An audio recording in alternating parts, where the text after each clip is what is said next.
So now, let's press the menu button. Looking along the top, we can see that there are 10 menus in total. There are 4 shooting menus, 2 playback menus, 3 setup menus, and the custom menu. The shooting menus are these first 4 menu tabs, and they allow you to set up the camera before you take the picture. The playback menus are next, and they control the options open to you once you've taken the picture.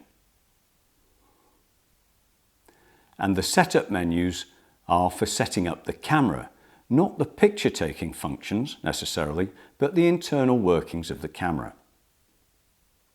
But we'll go into those later.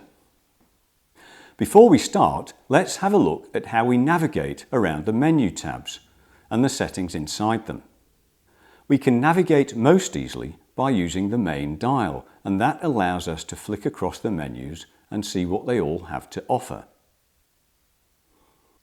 You can also navigate by using the cross keys, so horizontal will move you along the line, and then up and down will move you up and down the menu lists inside each menu.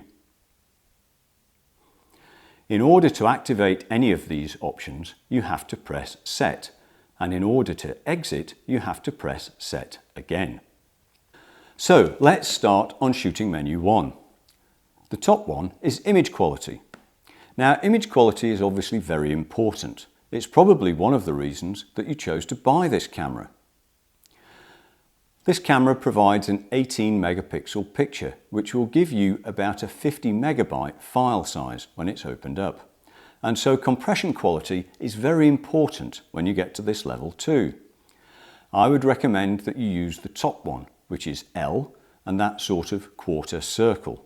The L stands for large, which is the size, and the quarter circle stands for high level or high quality compression. Now, high quality compression means that the picture is not compressed too much when it is saved, and so when it's decompressed, most of the quality is still there. I'm not going to go into the RAW options because, to be honest, RAW is one of those options which is usually only used by professionals or fine art hobbyist photographers. Most photographers just stick with JPEGs. There is a difference.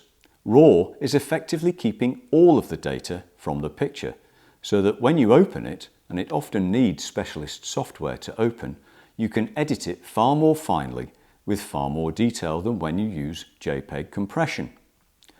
JPEGs will only use a given number of colours, so that already limits the amount of colours that appear in the image. But in all honesty, it's hardly noticeable.